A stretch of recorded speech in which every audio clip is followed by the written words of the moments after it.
동성 부부인 찰리 크레이그와 데이브 멀린스는 2012년 7월 콜로라도주 덴버시에서 제과점을 운영하는 잭 필립스에게 결혼을 하니까 웨딩 케이크를 주문을 했습니다. 근데 주문을 지금 누가 했냐면은 동성 부부가 했습니다. 필립스는 동성 부부의 이 케이크 주문을 거부했습니다. 그런데 이 동성 부부는 필립스를 콜로라도 인권위원회에 제소하게 됩니다. 이 인권위원회가 누구의 편을 들어줬냐 하면은 동성 부부의 편을 들어줘 버렸습니다. 왜냐? 필립스가 차별금지법을 위반했다라는 것입니다. 그렇지만 필립스는 내가 믿는 신앙, 내가 알고 있는 복음에 반하는 일은 내가 할 수 없다, 그렇게 항변했지만 그의 항변은 받아들여지지 않았습니다. 2012년 7월에 일이 일어났으니까 6년이 지났습니다. 2018년 6월 4일 날 미 연방 대법원은 잭 필립스의 사건 상고심에서 1심과 2심의 판결을 뒤집고 동성 커플, 동성 부부의 웨딩 케이크 제작을 거부한 필립스의 손을 들어줬습니다. 웨딩 케이크 제작 거부가 차별금지법을 위반했다는 인권위원회의 판단이 잘못되었다는 것입니다. 오히려 자유로운 종교 생활을 보장한 수정헌법 제1조를 침해했다고 판단했습니다. 6년 만에 승소한 제과점 주인 잭 필립스가 이번에는 성전환 축하 케이크 사건으로 또 소송에 휘말리게 되었습니다. 그는 동성 부부, 동성 커플이 주문했던 웨딩 케이크의 경우와 마찬가지로 성전환한 사람의 그 축하 케이크도 나는 만들 수 없다, 거부해버린 것입니다. 그는 하나님께서 주신 성은 딱 두 개라고 생각했다. 남성과 여성. 이 남성과 여성의 성 외에는 다른 성이 없다라는 거예요. 그걸 내가 인정할 수 없고, 분명히 말씀에서는 하나님이 남자와 여자로 만드셨는데 그 외에는 내가 받아들일 수 없다라는 그 종교적 신념을 지키고 있는 것입니다. 잭 필립스가 동성 커플의 웨딩 케이크 제작을 거부할 수 있었던 것은 하나님의 말씀이 이 복음, 하나님의 말씀인 이 진리를 내가 지키겠다는 용기에서 비롯된 것입니다. 필립스는 성경의 진리를 아는 것, 그 아는 것으로 끝난 것이 아니라 그 아는 것을 살아내는 거예요. 내가 알고 있는 진리대로, 비록 제과점을 운영하지만, 빵집을 운영하지만 내가 알고 있는 믿음대로, 알고 있는 복음대로 내가 살겠다는 거예요. 아는 것으로 멈추지 않고 아는 대로 살기 위해서는 용기가 필요합니다. 지난 8월 7일 열린 국무회의에서 국가인권정책 기본계획 NAP가 통과됐습니다. 이 NAP 안에는 인권 보호를 하겠다는 명분으로 그동안에는 양성평등이라는 그것이 있었다면 그 양성평등을 성평등으로 바꾸자는 거예요. 양성평등은 태어날 때 결정되는 남자와 여자의 이 성의 평등입니다. 남자와 여자의 평등이에요. 그런데 성평등은 태어날 때의 성과 관계없이, 다시 말해서 생물학적인 성과 관계없이 자기가 마음대로 선택한 모든 성은 평등하다는 거예요. 성평등은 남자와 여자 사이의 평등이 아니라 동성애, 양성애, 무성애, 다자성애, 이런 성들을 포함한 모든 성이 평등하다는 거예요. 그래서 이 양성평등에서 성평등으로 가면, 예를 들어 누가 이야기를 평등하지 않다라고 동성애자들 보면서 그들을 차별하는 것이 평등하지 않다라고 이야기하면은 성차별에 해당될 수 있게 되는 것이죠. 만약 성평등 정책이 이루어지면 자연스럽게 동성애도 합법화되고 나아가 동성혼도 합법화될 수 있습니다. 또 성평등이 이루어지게 되면 목사가 A조는 남성 간의 동성애에서 비롯되었다라고 말을 할 수가 없어요. 그래서 우리는 강력하게 성평등 정책에 반대한다는 이 목소리를 내야 하는 것이죠. 잭 필립스는 성은 하나님에 의해 주어지고 생물학적으로 결정된다고 믿었습니다. 그는 이것이 인식이나 감정에 의해서는 결정되지 않는다라고 믿고 있었습니다. 이 진리를 알고 진리를 지키기 위하여 케이크 제작, 동성 부부의 케이크 제작을 거부한 것이죠. 여러분도 잭 필립스와 같이 국가인권정책 기본계획 중 양성평등이 성평등으로 수정되는 것을 거부할 수 있는 용기 있는 그리스도인들 될 수 있기를 바랍니다. 바울이 디모데에게 그리스도인이 가져야 할 두 번째 자질로 용기를 말하고 있습니다. 우리 오늘 본문 8절 말씀을 같이 한번 읽어봅니다. 그러므로 너는 내가 우리 주를 증언함과 또는 주를 위하여 갇힌 자 된 나를 부끄러워하지 말고 오직 하나님의 능력을 따라 복음과 함께 고난을 받으라. 8절을 보시면 바울이 디모데에게 지금 두 가지 명령을 하고 있습니다. 하나는 말라라는 부정적인 명령이고 하나는 하라라는 긍정적인 명령이에요. 바울은 디모데에게 부정적으로 나를 부끄러워하지 말라라고 했습니다. 이 부끄러워한다는 것은 창피하다, 수치스럽다라는 것이죠. 그러면서 바울은 디모데에게 두 가지를 부끄러워하지 말라라고 했습니다. 복음과 바울 자신이에요. 바울은 디모데에게 먼저 복음을 부끄러워하지 말라라고 했습니다. 8절에 주를 증언함가라는 말이 예수님에 대한 복음이에요. 디모데는 복음을 부끄러워하지 말아야 합니다. 바울이 지금 디모데에게 복음을 부끄러워하지 말라라고 말한 것은 바울이 복음을 부끄러워하지 않았기 때문입니다.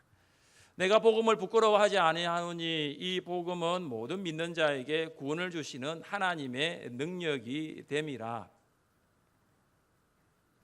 여러분의 자녀들은 학교에서 혹시 식사할 때, 급식 먹을 때 기도하고 있나요? 그 아이들에게 밥 먹을 때 기도해야지 라고 말할 수 있는 부모는 회사에서 점심 먹을 때 기도할 수 있는 부모가 말할 수 있습니다. 나는 회사에서 점심 먹을 때 기도하지 않는데 내 아이들에게 너 학교에서 밥 먹을 때 기도해야지 말할 수 없는 거예요. 지금 바울이 디모데에게 복음을 부끄러워하지 말라라고 말할 수 있는 것은 자기 자신이 복음을 부끄러워하지 않는 삶을 살았기 때문입니다. 바울이 디모데에게 나를 창피하게 생각하지 말라, 나를 수치스럽게 생각하지 말라라고 했습니다. 왜 그렇습니까? 바울이 지금 감옥에 있는 이유가 무엇이냐 하면 도덕적으로 윤리적으로 잘못해서 감옥에 수감된 것이 아니기 때문입니다. 바울은 예수 그리스도에 대한 복음을 전하다가 옥에 갇혔습니다. 그래서 바울은 주를 위하여 갇힌 자라고 했어요. 그가 만약 도덕적으로 윤리적으로 현행범으로 잡혔다면 주를 위하여 갇힌 자가 아니에요. 그러나 그는 복음을 위하여 갇혔기 때문에 주를 위하여 갇힌 자라고 한 것이죠. 로마 제국의 죄수가 아니라 그리스도의 포로가 되었다라는 것이죠. 그런데 디모데는 바울이 복음 때문에 로마 감옥에 갇힌 것을 볼 때 아마 심리적으로 많이 위축이 되었을 것 같아요. 그리고 에베소 교회 성도들에게도 지금 복음을 전하고 있는데 이 복음에 대한 믿음도 흔들릴 수 있었겠다 생각을 합니다. 그래서 바울은 디모데에게 이제는 긍정적으로 한 가지 명령을 더 하고 있습니다. 복음과 함께 고난을 받으라. 복음과 함께라는 것은 복음을 위하여이고 고난을 받는다는 것은 나쁜 일이나 천한 일, 부당한 일을 참는 거예요. 일제강점기 신사참배를 반대하여 옥에 갇히고 고문을 받았던 믿음의 많은 선배들이 우리 하늘샘 교회가 속한 고신에 있다라는 거 참 자랑스럽게 생각합니다. 그들은 일제의 해유와 협박에도 절대 타협하지 않고 복음을 위하여 고난을 참았습니다. 그중 한 분으로 주기철 목사님이 감옥에 있을 때 이런 기도를 드렸다라고 합니다. 한번 들어보십시오. 단번에 받는 고난은 이길 수 있으나 오래 끄는 장기간의 고난은 참기 어렵습니다. 칼로 베고 불로 지지는 형벌이라도 한두 번에 주어진다면 그래도 이길 수 있으나 한 달, 두 달, 1년, 10년 계속되는 고난은 견디기 어렵습니다. 그것도 절대 면할 수 없는 형벌이라면 할 수 없이 당하지만 한 걸음만 양보하면 그 무서운 형벌을 면하고 도리어 상을 준다는 데에 많은 사람들이 넘어갑니다. 말 한마디만 하면 타협하면 살려주는데 용감한 신자도 넘어지게 됩니다. 하물며 나같이 연약한 약졸이 어떻게 장기간의 고난을 견디어 배기겠습니까? 다만 주님께 의지할 뿐입니다. 그래서 나는 십자가 오직 내 주님의 십자가만을 바라볼 뿐입니다. 주기철 목사님의 기도에서 볼 수 있듯이 장기간의 고난을 견디는 것은 참 어렵습니다. 한두 번의 고난은 그래도 참을 수 있지만 오랜 시간 지속되는 고난은 참는 것이 힘듭니다. 그래서 바울은 디모데에게 오직 하나님의 능력을 따라 복음과 함께 고난을 받으라고 권면한 것입니다.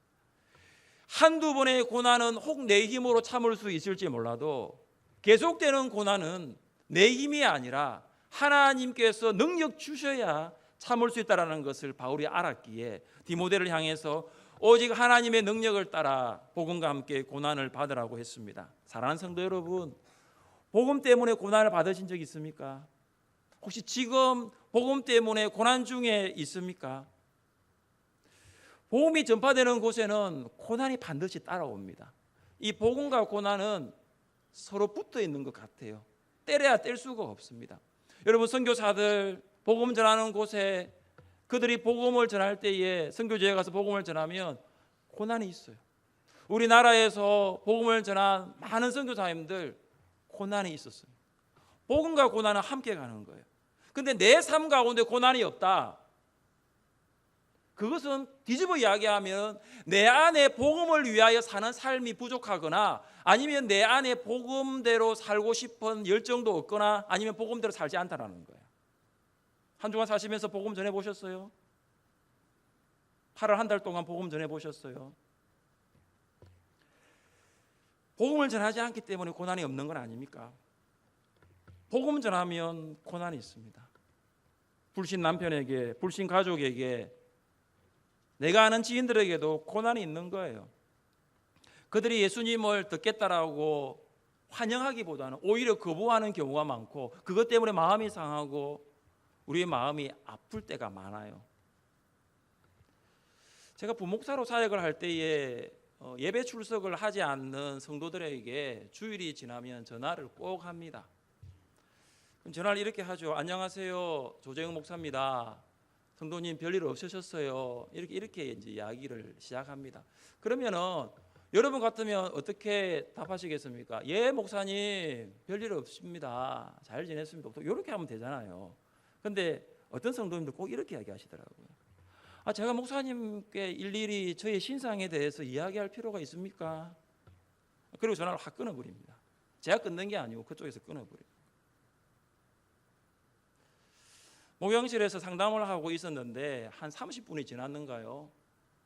아마도 저는 그분이 하는 것이 좀 잘못되었다라고 생각을 하고 이야기를 했죠. 그렇게 하는 것이 맞지 않았거든요.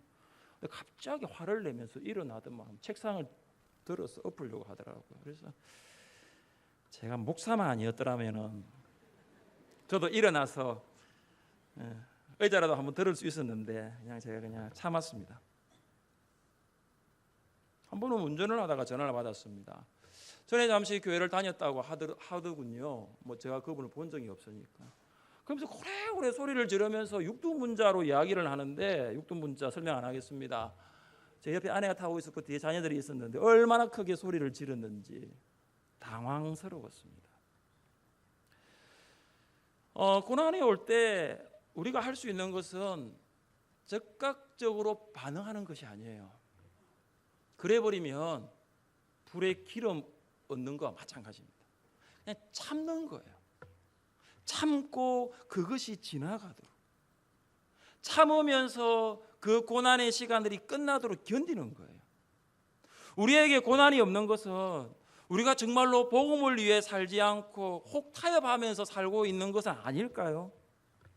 복음 때문에 어려움을 당하거나 복음 때문에 불이익을 만난 적이 있습니까? 그렇다면 하나님께서 주시는 능력으로 그 고난을 참고 견딜 수 있기를 주님의 이름으로 축복합니다. 바울은 8절에서 복음을 위하여 고난을 받으라고 이야기하면서 그 다음 이제 복음이 뭐냐? 복음의 핵심에 대해서 요약하고 있습니다. 9절 말씀 같이 한번 읽습니다. 9절입니다. 하나님이 우리를 구원하사 거룩하신 소명으로 부르심은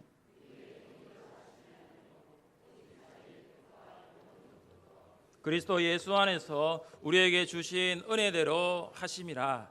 말씀을 잘 보시면 복음의 핵심이 두 가지로 요약되어 있습니다. 구원과 부르심입니다.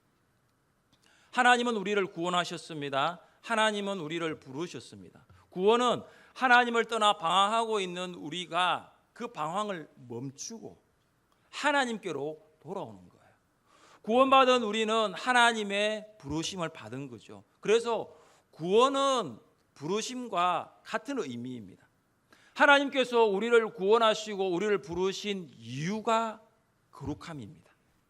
하나님께서는 세상과 구별된 자로 살기 위하여 우리를 부르셨습니다. 하나님으로부터 부르심을 받은 그리스도인은 이미 세상과 구별된 자임을 믿으시기를 바랍니다. 그래서 예수님께서는 세상을 우리를 향해서 이렇게 말씀하십니다. 너희는 교회의 소금이다라고 말씀하시는 것이 아니라 너희는 세상의 소금이다. 너희는 교회의 빛이라고 말씀하신 것이 아니라 너희는 세상의 빛이다. 빛이 되라고 말씀하신 것도 아니에요. 이미 너희는 세상의 소금이 되었고 이미 너희는 세상의 빛이 되었다라는 거죠. 우리는 썩어가는 세상과는 구별된 소금이고 어두워져 가고 있는 세상과는 구별되는 빛입니다. 이것이 하나님께서 우리를 구원하신 이유예요. 이것이 하나님께서 우리를 부르신 이유입니다. 거룩함이죠. 우리는 거룩한 삶을 살기 위해 부르심을 받았습니다. 거룩한 삶은 자기 중심적인 관점에서의 삶이 아니라 하나님의 관점을 추구하죠. 거룩함은 삶의 모든 면에서 하나님의 개입을 기대하는 것입니다.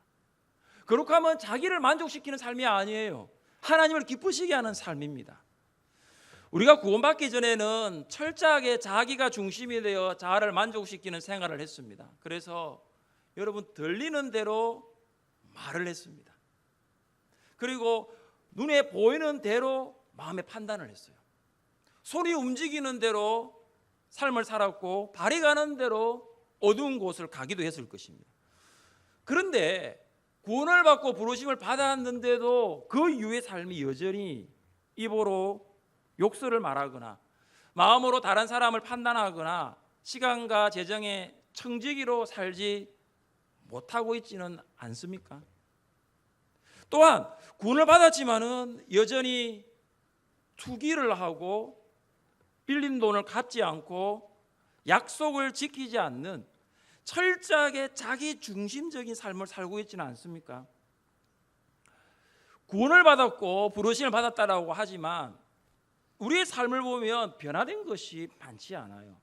아니 거의 없어요. 이게 딜레마예요. 이게 고민이더라고요. 또 이것이 기도의 제목이더라고요. 어떻게 하면 좋을까요? 성경적인 해결책은 다시 너희가 어떻게 구원받았는가를 보라라는 거예요. 구원 이후의 삶보다는 너희가 어떻게 구원받았는지를 보며 그 구원 이후의 삶도 어떻게 살아가야 되는지를 알게 될 것이라고 말씀하고 있습니다. 여러분 우리가 어떻게 구원받았습니까? 우리의 행위대로 하심이 아니요 오직 자기의 뜻과 영원 전부터 그리스도 예수 안에서 우리에게 주신 은혜대로 하심이라.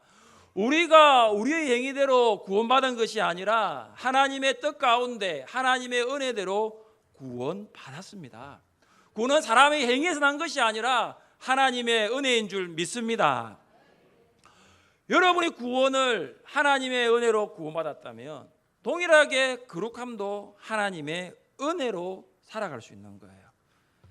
오직 하나님의 은혜가 구원받은 우리로 거룩한 삶을 살게 합니다. 그래서 은혜로 구원받은 사람은 은혜 안에서 거룩한 삶을 사는 것입니다.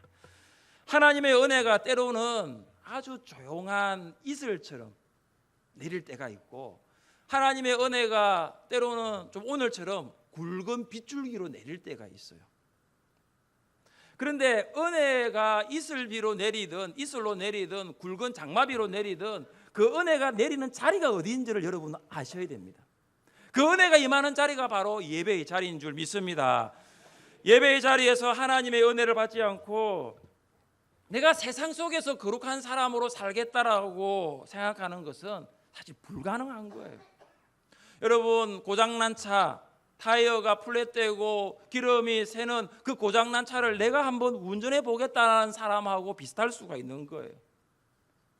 은혜로 거룩한 삶을 살 수 있다고 고백하는 사람은 은혜 받는 자리를 사모합니다.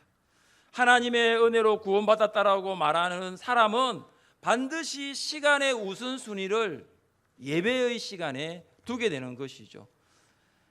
구원받은 성도가 예배를 통하여 하나님의 은혜를 사모하는 것보다 더 사모해야 할 일, 구원받은 성도가 예배 시간을 기다리는 것보다 더 기다려야 될 일이 또 무엇이 있을까요?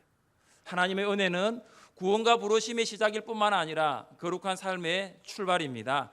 우리는 이 하나님의 은혜를 어떻게 알 수 있을까요? 우리 10절 말씀을 같이 한번 읽어보겠습니다. 10절입니다. 이제는 우리 구주 그리스도 예수의 나타나심으로 말미암아 나타났으니 그는 사망을 패하시고 복음으로서 생명과 썩지 아니할 것을 드러내신지라. 여러분 10절을 보시면 나타나심으로 혹은 나타났으니 비슷한 단어가 두 번 나옵니다. 앞에 있는 나타나심으로는 그리스도의 선제성이고 뒤에 있는 나타났으니는 그리스도의 성육신입니다.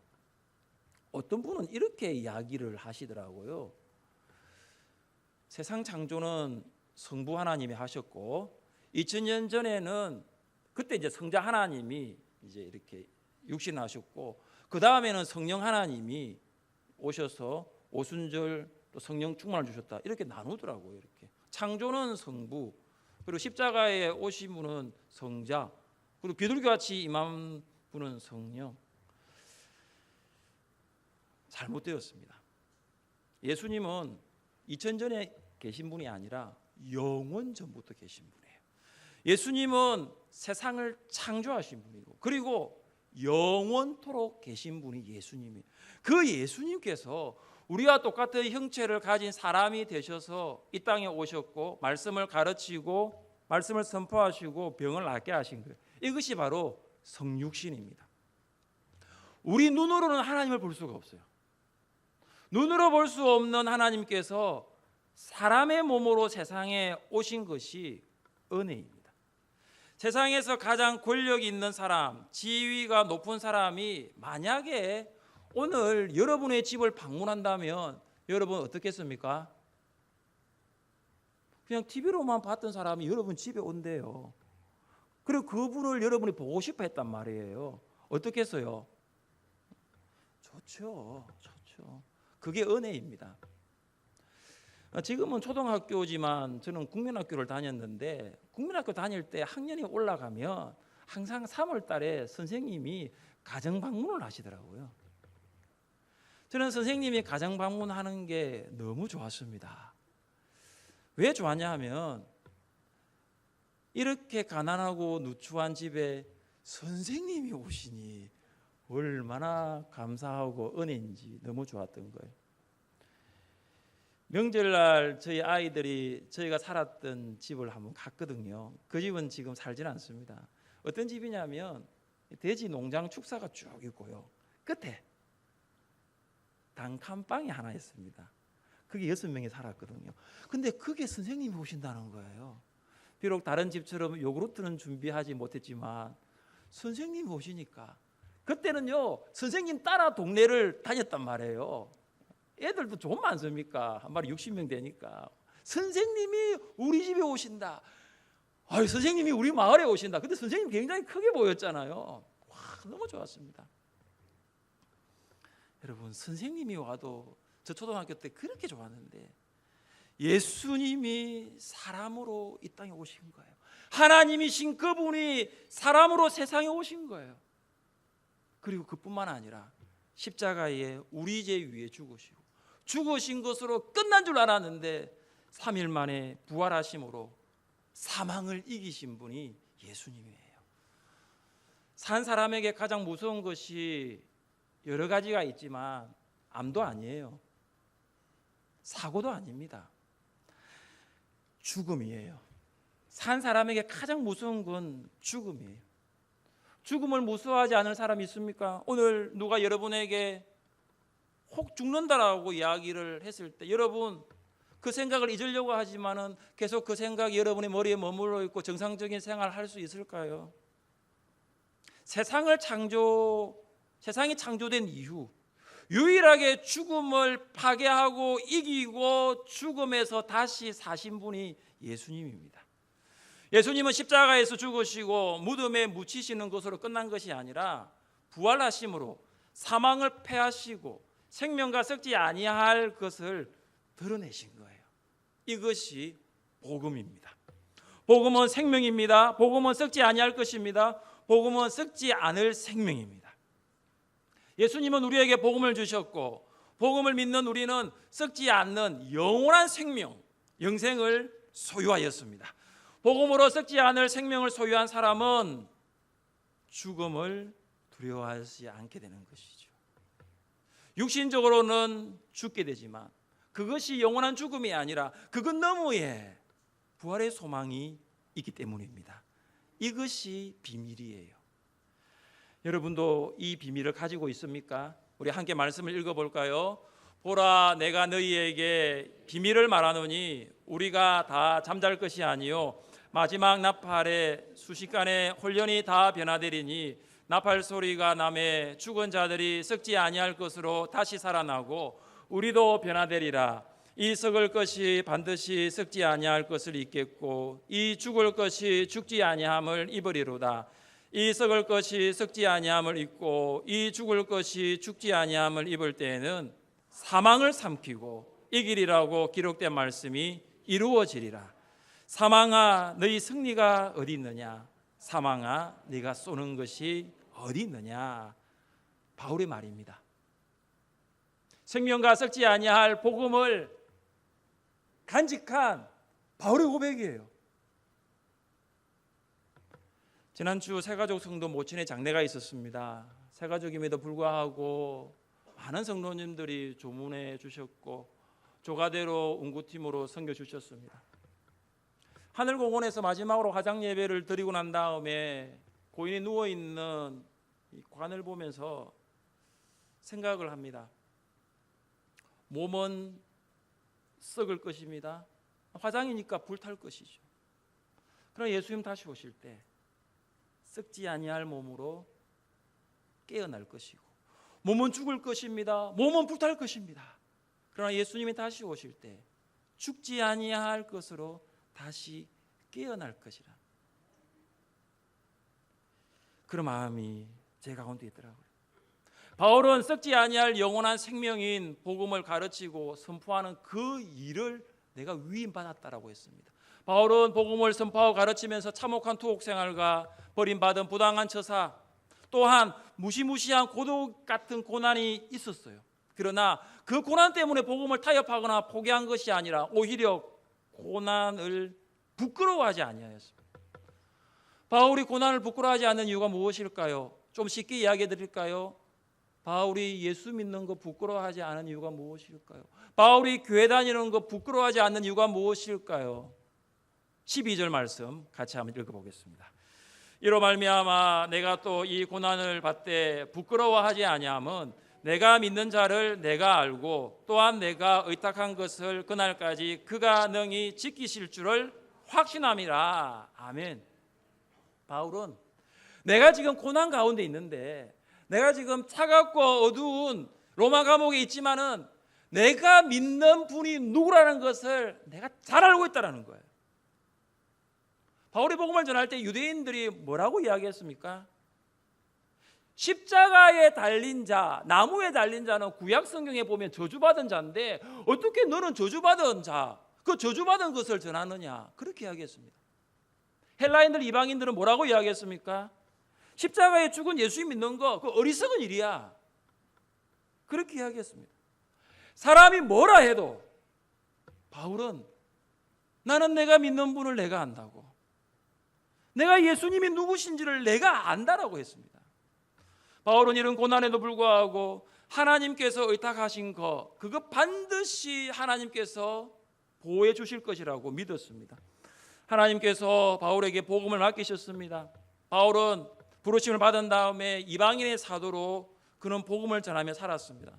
비록 지금 감옥에 갇혀 있고 지금은 나가서 전도를 마음껏 할 수 없는 지금 옥에 있지만 하나님께서 나에게 맡겨주신 이 복음 반드시 하나님 어떤 방법을 통해서든지 전하게 하실 것이라고, 지키게 하실 것이라고 확신한 것입니다. 바울은 복음을 받았어요. 하나님께서 바울에게 복음을 위탁해 주셨어요. 하나님께서 여러분에게 주신 것이 무엇입니까? 안 믿는 사람이면 두 가지가 떠오릅니다. 하나는 세상의 것, 또 하나는 몸이에요. 여러분, 세상의 것은 있다가도 없어지는 안개와 같습니다. 우리의 몸은 태어나 70년을 살거나 건강하면 80년 혹은 90년을 삽니다. 그러나 그리스도인에게 하나님이 맡겨주신 것은 세상의 것이나 우리의 몸이 아니라 영원한 생명의 복음, 이 영원한 생명의 복음을 우리에게 맡겨주셨습니다. 내가 하나님의 은혜로 구원받았고 내가 하나님의 부르심을 받아 그리스도인이 되었다라면 여러분에게 하나님의 생명의 복음이 있는 줄 믿으시기를 바랍니다. 사도 바울과 잭 필립스는 인생의 성공과 제과점의 더 큰 수입이 아니라 그들을 구원하신 하나님의 복음 위에서 살았습니다. 그들을 구원하신 하나님의 복음을 위해 살다가 고난도 받았습니다. 여러분 어떻게 사시겠습니까? 여러분 안에 정말로 예수 그리스도의 복음이 있습니까? 그렇다면 복음 때문에 받는 고난을 참고 견딜 수 있는 용기 있는 그리스도인 될 수 있기를 주님의 이름으로 축복합니다.